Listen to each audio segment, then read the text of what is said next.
Abra sua Bíblia em Êxodo capítulo 17, versos 8 a 13. Então, Êxodo capítulo 17, versos 8 a 13. Diz assim o texto da palavra do Senhor: Sucedeu que os amalequitas vieram atacar os israelitas em Refidim. Então Moisés disse a Josué: escolha alguns dos nossos homens e lute contra os amalequitas. Amanhã tomarei posição no alto da colina, com a vara de Deus em minhas mãos. Josué foi então lutar contra os amalequitas, conforme Moisés tinha ordenado. Moisés, Arão e Hur, porém, subiram ao alto da colina. Enquanto Moisés mantinha as mãos erguidas, os israelitas venciam. Quando, porém, as abaixava, os amalequitas venciam. Quando as mãos de Moisés já estavam cansadas, eles pegaram uma pedra e a colocaram debaixo dele, para que nela se assentasse. Arão e Hur mantinham erguidas as mãos de Moisés, um de cada lado, de modo que as mãos permaneceram firmes até o pôr do sol. E Josué derrotou o exército amalequita ao fio da espada. Vamos orar. Pai, muito obrigado, ó Deus, porque o Senhor tem algo a nos ensinar. Só o fato de ler a Tua palavra, de ouvir, o Senhor já ministra no nosso coração.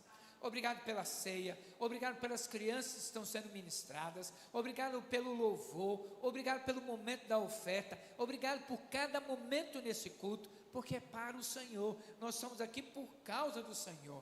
E ó Deus, às vezes, alguns de nós, e às vezes até eu mesmo, somos cansados da labuta, da luta, da batalha, do confronto, mas o Senhor nos sustenta, o Senhor nos renova, o Senhor nos dá promessa de vitória, o Senhor nos leva a conquistar tudo que o Senhor tem prometido para nós.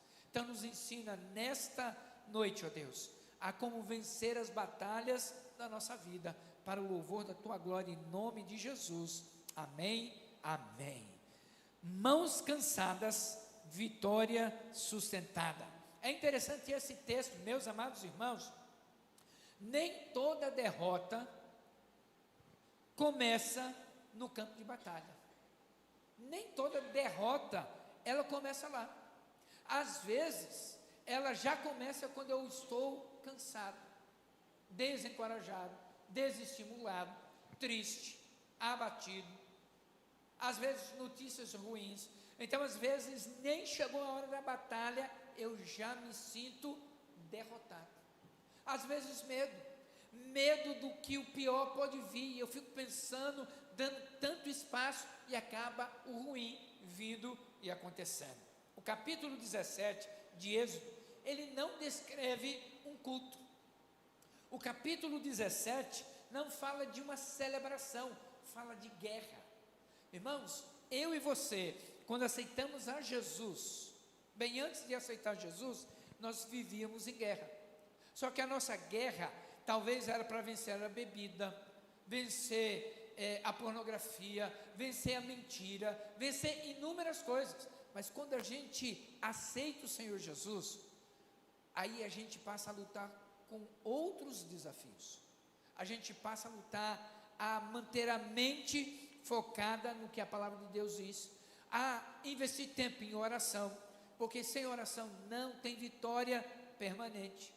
A gente começa a lutar por uma vida de santidade. Então, nós somos numa guerra. Se você acha que não está em guerra, você está enganado. Eu e você vivemos uma guerra.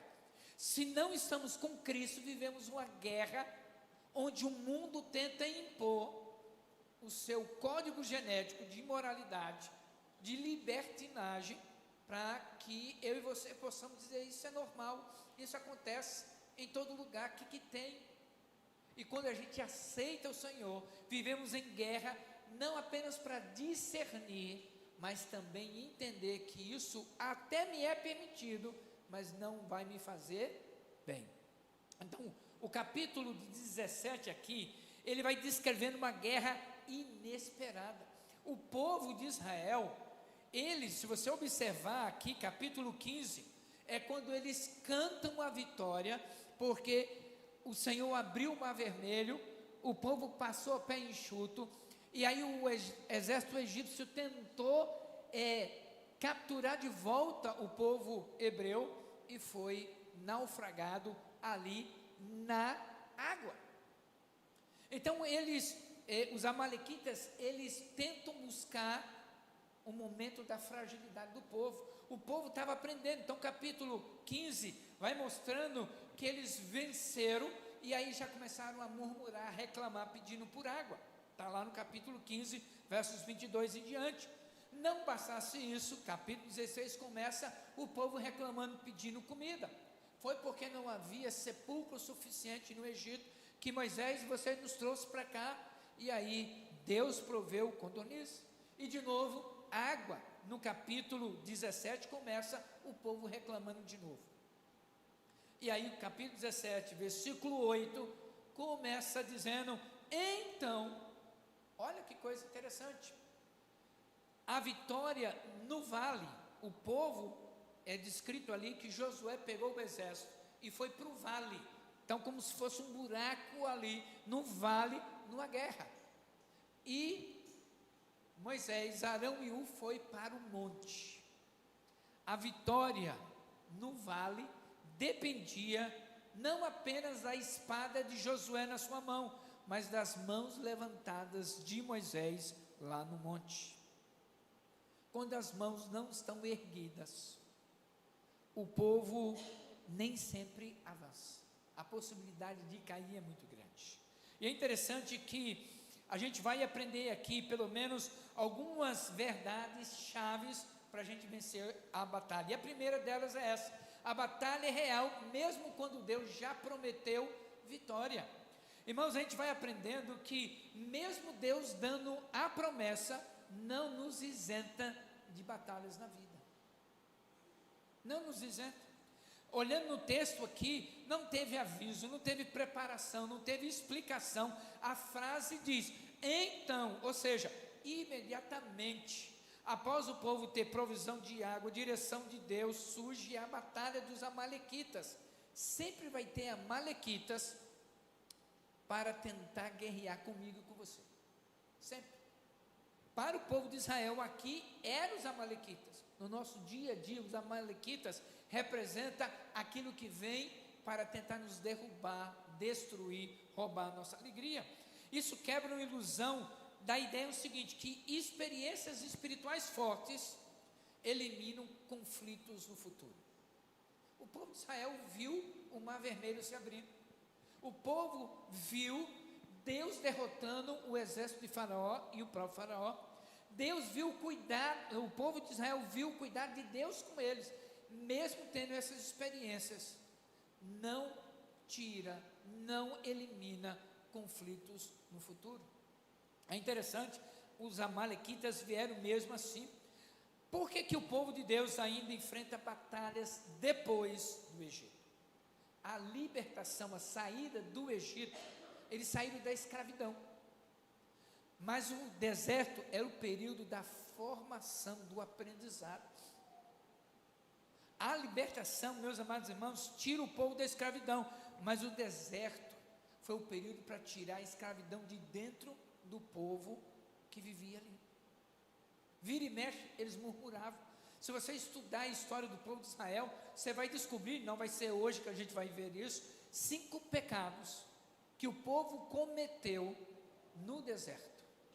E por causa disso, eles não entraram na terra prometida. Murmuração era um deles. Então, quando a gente começa a ver, o amalequita não ataca por acaso. Se você der uma olhada e anotar aí, Deuteronômio capítulo 25, versos 17 e 18, você vai aprender que os amalequitas, eles sempre atacavam quem era mais fraco, mais frágil, quem ficava para trás, quem ficava lá no final da fila, distante, desatento. O inimigo não escolhe o momento mais conveniente, ele escolhe o momento de maior desgaste na minha vida e na sua vida. O inimigo vai esperar o momento em que você para de orar, para de ler a palavra de Deus, para de andar firme no Senhor, para tentar se espreitar, porque ele quer destruir. João 10 diz que o ladrão vem para matar, roubar e destruir, mas eu vim para que tenham vida e a tenham em abundância. Quando a gente vê a promessa de Deus, é porque vai haver oposição. Deus falou assim para Moisés: Moisés, eu vou te levar para você tirar o povo de Israel do Egito, mas eu mesmo vou endurecer o coração de Faraó. Então, só para você saber, havia promessa de tirar o povo de Israel, mas havia oposição. Ia acontecer o avanço, mas teria resistência. Não é porque Deus falha, é porque o avanço do povo de Deus vai ameaçando, meus amados irmãos, a entrar em território que é dominado pelo inimigo. Aqui é fácil, na igreja do Senhor, é fácil a gente estar com o mesmo propósito, a gente está unido. Lá fora é o nosso campo missionário, lá fora é o campo de batalha, lá fora durante a semana nós vamos encontrar amalequitas diante de nós, lá fora nós vamos encontrar pessoas que vai ficar espreitando o momento que a gente dá bobeira, que a gente abre espaço para ele tentar nos destruir, nos detonar, nos depreciar. É interessante, quem te convenceu que promessa elimina conflito?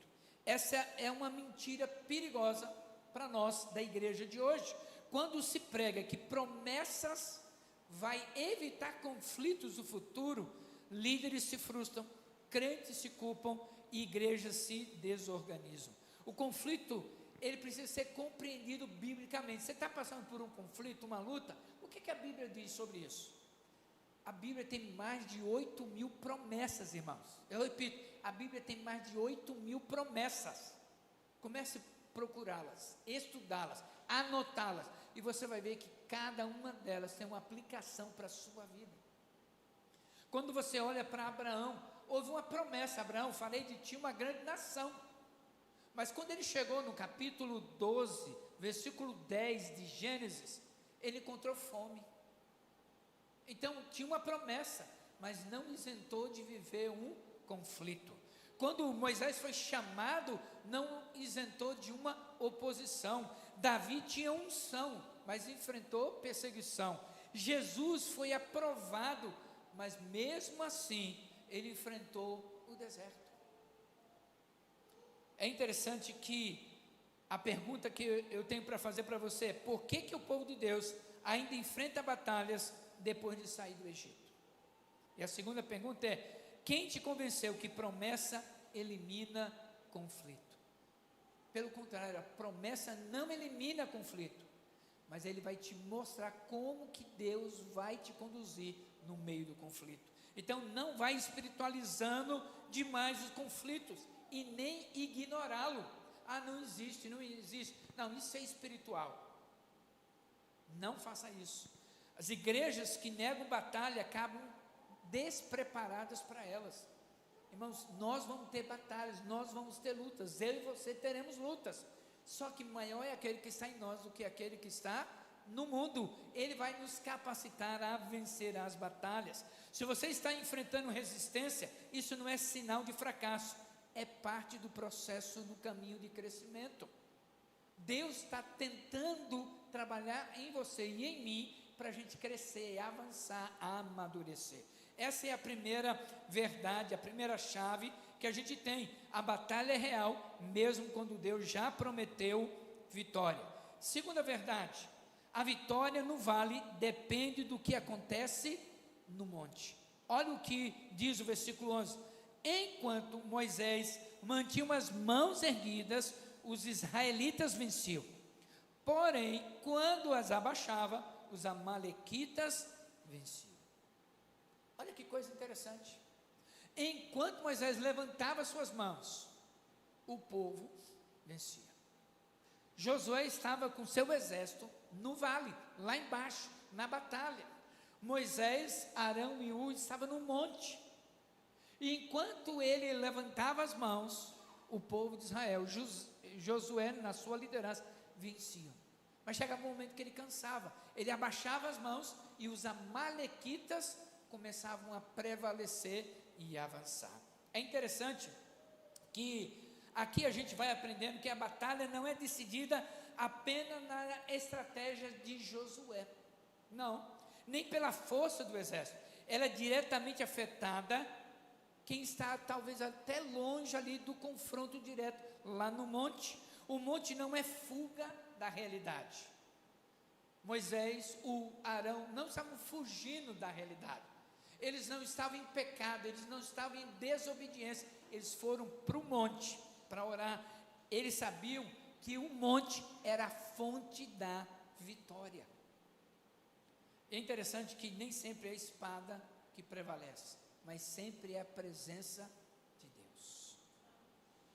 O monte aqui é descrito, tem vários montes na Bíblia, fantástico, que daria uma série de mensagens, né, para nós, mas o monte aqui representa onde está Moisés, Arão e revelação de Deus.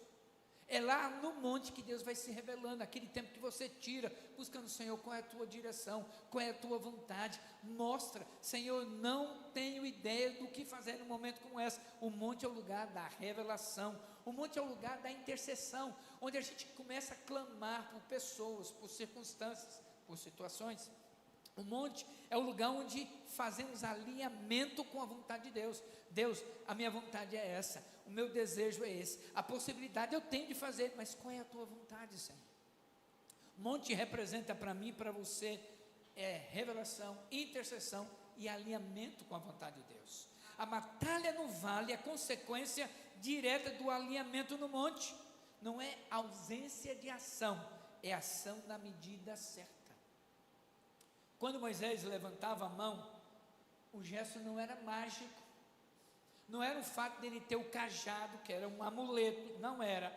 As mãos levantadas representavam dependência contínua, amados. O texto mostra algo muito forte: a vitória não vem de um ato isolado, vem de uma permanência. Levantar as mãos, Deus poderia, num ato só, de levantar a mão, dar vitória a Moisés, mas ele não fez isso. Ele quer nos ensinar perseverança.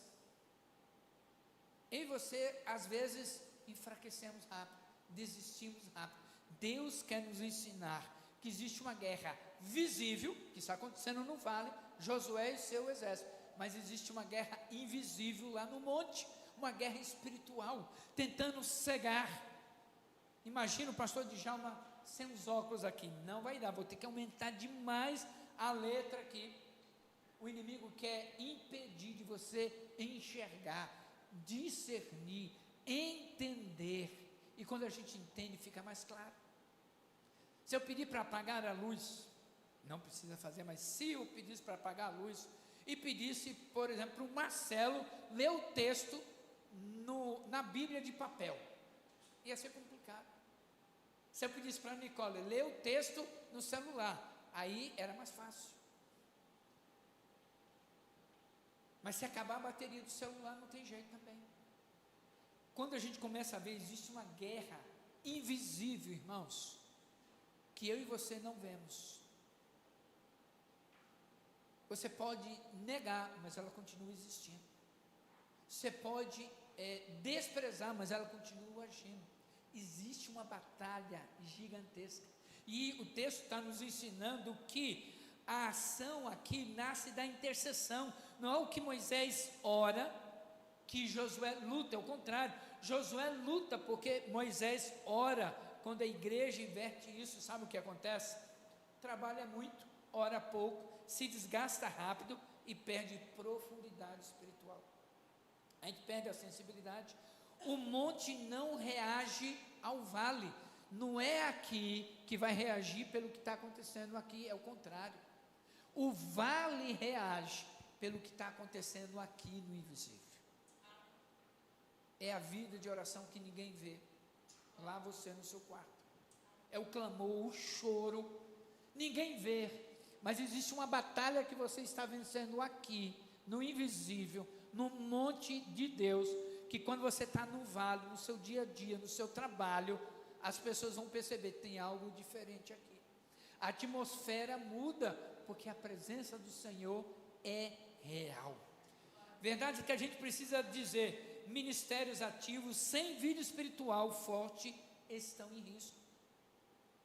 Eu e você podemos estar liderando áreas aqui, eu como líder na igreja, mas tem um ministério dos jovens, das mulheres, ministério infantil, tantas áreas, né? Eu trabalho com as mulheres na quinta-feira, vou horário de oração. Amados, se não tiver vida de oração, corremos risco real, verdadeiro, de não perseverar, de não avançar. E não é isso que eu quero para você. Oração não é apoio ao trabalho, é a base da nossa vida. Quando vira algo extra, então nós estamos perdendo a visão, o foco, o valor, a importância. Se o monte estiver vazio, o vale vai sangrar. Faz sentido para você? Sem vida de oração, sem vencer a batalha no invisível aqui, o vale vai sangrar, pessoas vão morrer, pessoas vão sofrer, pessoas não vão entender, pessoas vão talvez abandonar. E mesmo entendendo a importância do monte, o texto vai nos confrontando a algo interessante. Nem Moisés conseguiu sustentar as mãos sozinho. A vitória só se manteve quando houve comunhão, apoio ao corpo. A pergunta é: o que sustenta o que fazemos publicamente? O que está sustentando você no dia a dia publicamente? Porque se você não tem vida de oração, você está enfrentando uma batalha muito dura, solitária. Onde está o monte da nossa igreja, da sua vida hoje? Como é que eu aplico isso? Ministérios ativos sem vida espiritual forte estão em risco. A gente desafiou você a pegar a folha, semana passada aqui, é um plano de leitura da Bíblia de 1 ano, gratuitamente. E ainda sobraram algumas, se você não pegou, pode pegar no final do culto, para que você leia. Eu tenho a minha, está aqui, já faço isso há vários anos, e comecei lendo o livro de Gênesis de novo. Já terminei o livro de Gênesis, estou começando o livro de Êxodo, e é algo maravilhoso, já há muitos anos. Sabe por quê? Alimenta, direciona, capacita. Oração não é apoio ao trabalho, é a base da nossa vida. E se o monte estiver vazio, o vale vai sangrar. É isso que eu aprendo. Terceira lição ou chave para a gente vencer batalhas: líderes também cansam. Versículo 12 diz assim: as mãos de Moisés se cansaram. Então tomaram uma pedra e a puseram debaixo dele. Arão e Hur sustentaram-lhes as mãos. O texto aqui vai falando que chegou um momento que Moisés cansou, irmãos. Tem momento que eu e você vamos cansar.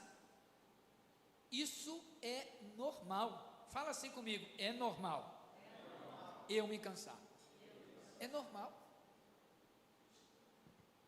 Às vezes nós somos num ritmo tão grande que às vezes a gente ignora, ou a gente diz: não, vai passar.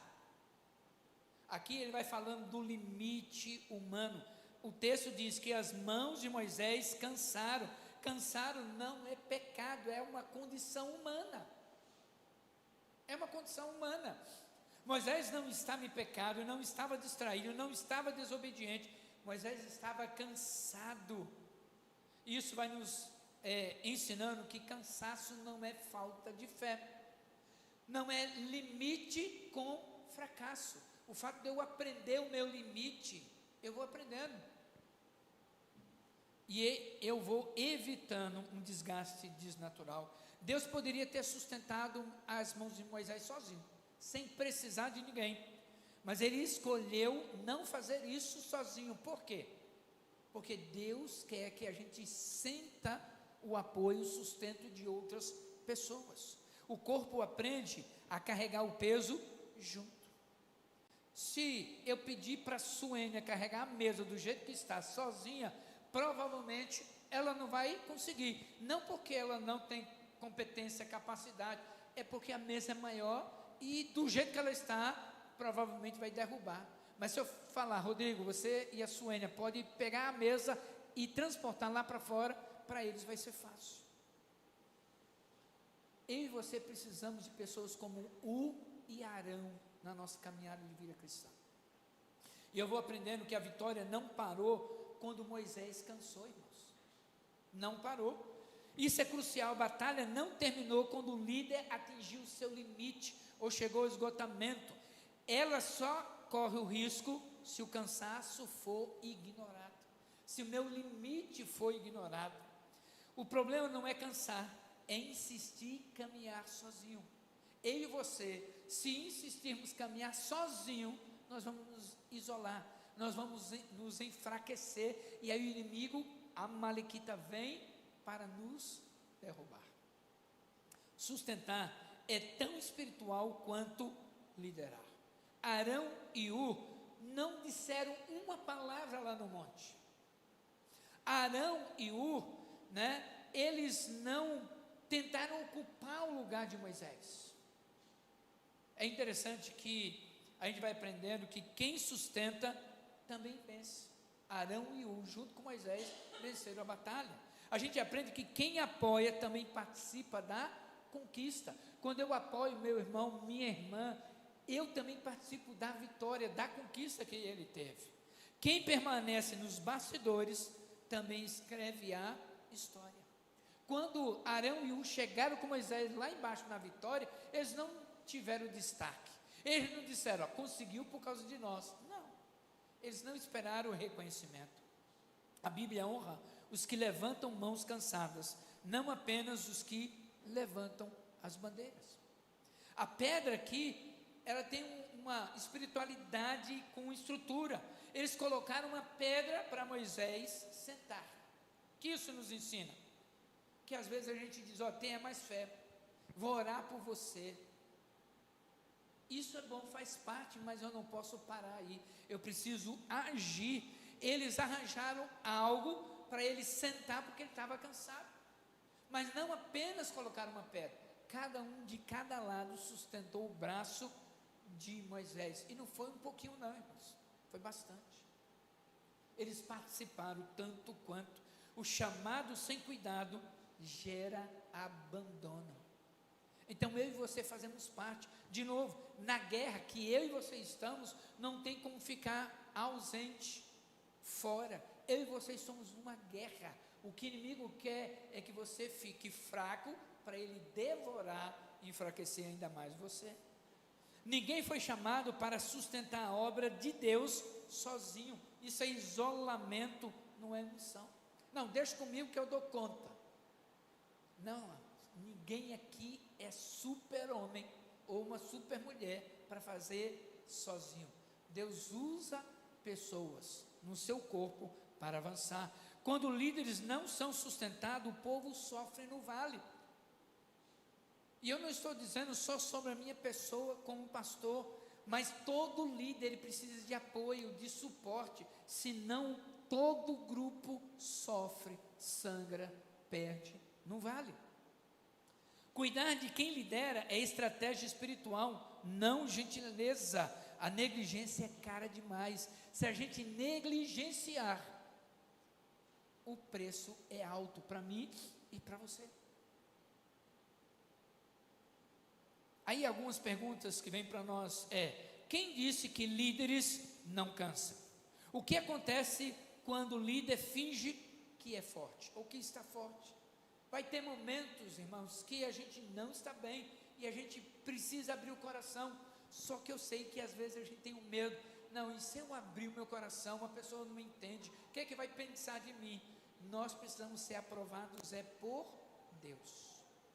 E Deus vai colocando pessoas na nossa vida, como colocou na vida de Moisés, Arão e Ur. Como é que eu aplico isso? Se você lidera, aprenda a permitir que outros sustentem suas mãos. Isso não diminui sua autoridade, preserva o seu chamado. Mesmo na liderança, quando alguém tenta te apoiar, te ajudar, permita. Não, eu sou líder, eu disse, permita que outras pessoas se aproximem, permita que outras pessoas cheguem perto de você. Se você não está na linha de frente, talvez Deus tenha te chamado para sustentar. Sem você a vitória não se mantém também. Só Moisés lá iria cansar, baixar as mãos, não teria vitória. Deus usou e Arão. Igrejas saudáveis não perguntam apenas quem vai à luta, mas eles perguntam quem vai sustentar até o pôr do sol. Quarta coisa que eu vou aprendendo aqui nesse texto: Deus vence batalha através de relacionamentos. Versículo 12 diz: Arão e Hur sustentaram-lhe as mãos. O que isso quer dizer? O texto poderia dizer: Moisés venceu. Simples assim, mas não. O Espírito Santo vai registrando nomes, Arão e Hur. Por que isso é importante, irmãos? Isso não é um dado apenas narrativo, é teologia pura aqui, relacionamentos alinhados com propósito.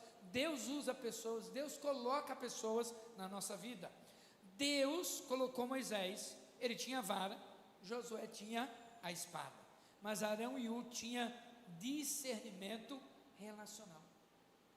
Discernimento para se relacionar. Deus poderia agir sozinho, mas escolheu agir no corpo.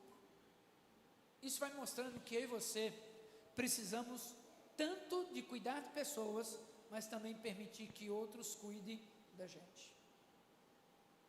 Isso é um aprendizado.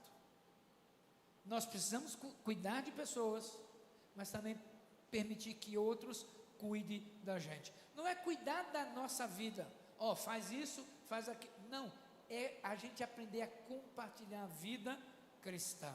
Isso é um processo. Vitória sem comunhão gera arrogância. Comunhão sem propósito gera estagnação. Deus une as duas coisas: comunhão e propósito. Arão e Hur representam um ministério aqui invisível.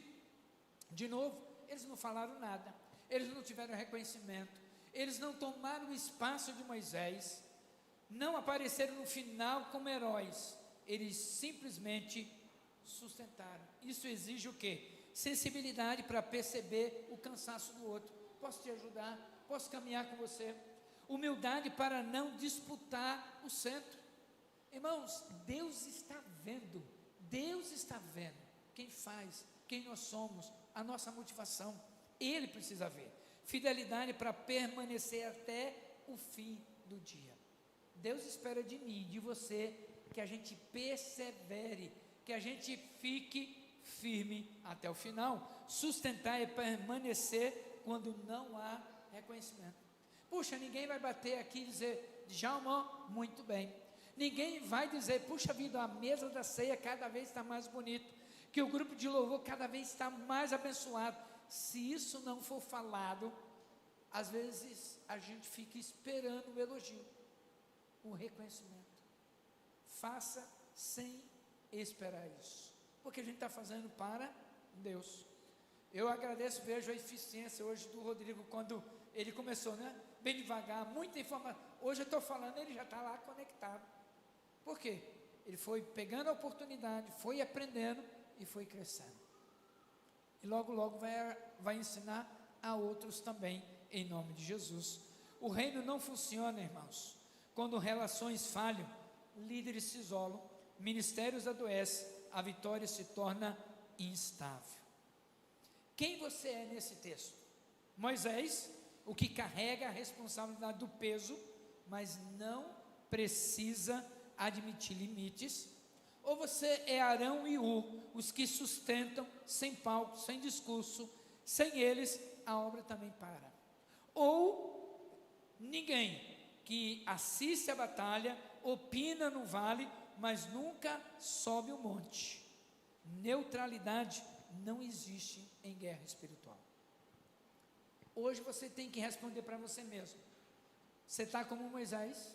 Você está como um Arão ou Hur? Ou você está como ninguém, apenas de longe, observando as coisas acontecerem? Eu vou aprendendo que vitórias espirituais são coletivas. A gente não vence sozinho. É um coletivo, irmãos. é o grupo de louvor, é a tesouraria, é ali no computador, é na filmagem, é na recepção, é na limpeza. Cada detalhe é coletivo, irmãos. Não podemos imaginar que isso é apenas uma pessoa. Não há espaço para estrelismo no reino. A única pessoa que brilha aqui é Jesus. Deus não usa heróis solitários, usa corpo, alinhamento, comunhão. Onde não há relacionamentos saudáveis, Deus até pode agir, mas a vitória não se sustenta por muito tempo. A pergunta é: quem sustenta suas mãos quando você não consegue caminhar mais? Quem é a pessoa que você pode abrir o seu coração? Para quem você liga na hora que você fala, preciso de ajuda, socorro? Você é Moisés, Arão, Ur ou ninguém nesse processo? Quinta e última coisa que eu aprendo nesse texto é a seguinte: a vitória dura enquanto há sustentação. Versículo 12: assim ficaram firmes as suas mãos até o pôr do sol. Perseverança é a verdadeira medida da fé. Perseverança. O texto vai dizendo que Moisés levantou as mãos, Israel venceu. Mas a escritura é mais precisa quando diz: ficaram firmes até o pôr do sol. Isso vai me ensinando que a fé é parte do processo. Não é só um ponto. Ele levantou a mão e venceu. Ele levantou a mão e permaneceu com as mãos levantadas. A obediência é contínua. Quando eu concordo com Deus ou não, quando eu acho que é bom ou não, obediência é contínua. A sustentação é diária. Quando eu obedeço, quando eu exerço a fé, Deus vem sustentando continuamente nossos braços. Sustentar cansa, mas saltar custa muito mais caro. Vai cansar. Segurar o braço de alguém cansa, irmãos, mas saltar vai custar muito mais caro. É simples para pensar. Você tem filho ou filha, que o seu filho ou sua filha faz algo que decepcione, vai deixar de ser seu filho ou sua filha? Não, não vai. Você vai ficar magoado, magoada como pai, mãe. Você vai pensar, dar uma dura, vai chorar, mas não vai deixar de ser filho ou filha. Eu e você não vamos deixar de ser filho ou filha do Deus Altíssimo. Mas um caminho de desobediência nos leva a uma rota de colisão, de sofrimento, de desgaste, de decepção. Deus vai estar sempre de braços abertos, como cantamos, para nos receber de volta. Mas às vezes, eu e você, já ouvimos aquela frase: ou a gente vem pela dor, ou a gente vem pelo amor. Eu escolhi vir pelo amor. E sempre quando Deus está apertando, eu digo: Deus, revela logo o que eu estou fazendo de errado. Eu vou confessar, vou alinhar, porque eu já sei que o custo é alto demais para andar longe de Ti. Até quando você está disposto a sustentar?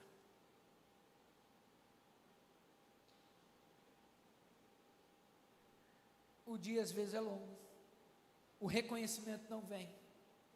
Às vezes o corpo vai doer segurando, sustentando, o resultado demora, mas ele vem, porque Deus prometeu a vitória, e a vitória virá. A pergunta é: até quando você está disposto a sustentar, a apoiar alguém? Você abandona quando cansa ou permanece até o fim? A minha oração, e eu já vou para a conclusão, que eu e você precisamos de Ur e Arão na nossa vida. E às vezes você vai ter que ser o Ur ou o Arão na vida de alguém. Deus vai colocar um Moisés na sua vida. Você vai aceitar um desafio ou você vai continuar ignorando o que a gente tem aprendido da parte do Senhor nessa noite? Feche seus olhos, vamos orar. Pai, muito obrigado, Senhor. o Senhor tem nos ensinado que nós estamos numa guerra. O inimigo não está feliz quando a gente ora, quando a gente lê, quando a gente obedece, porque nós vamos entrar em terras que é dominado pelas trevas, mas a vitória é do Senhor. Quando o Senhor nos desafia, o Senhor também nos capacita. E, ó Deus, nos ajuda, para que eu e meus irmãos e irmãs aqui possamos entender que nesta guerra não dá para ir sozinho. Nós precisamos de uns e de outros. Ora, iremos sustentar o braço de alguém. Em outro momento, alguém irá sustentar os nossos braços, porque é o corpo de Cristo. Mas a vitória vem do Senhor. Nos faz entender que lá no monte, onde há uma batalha invisível, é ali que é a fonte, onde tudo começa, para que no vale, onde a guerra é travada, possa ter vitória. Espírito Santo de Deus, talvez alguém conectado, ou aqui presencialmente, se sente cansado, luta e não vence, chora, promete e continua caindo. Que nessa noite o teu Espírito Santo possa abrir os braços e dizer: deixa eu segurar os teus braços,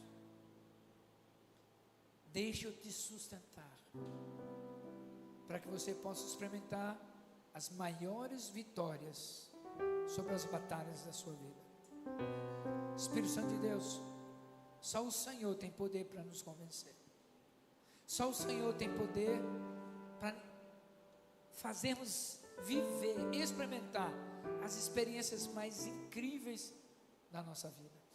Obrigado, Senhor, porque quando nos colocamos à tua disposição, ao teu serviço, nós vamos crescer, nós vamos aprender, nós vamos avançar, nós vamos superar limites, nós vamos, ó Deus, na autoridade de Jesus, experimentar que demônios batem retiradas, que as trevas correm desesperadamente quando a luz de Jesus chega, seja através de mim, seja através dos meus irmãos.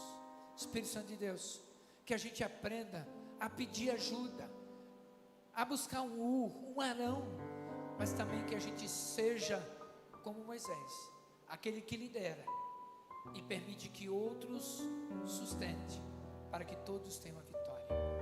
Pai querido, obrigado, porque o Senhor sempre dá direção quando a gente abre o coração. Colocamos tudo isso diante do Senhor, em nome de Jesus. Amém, amém.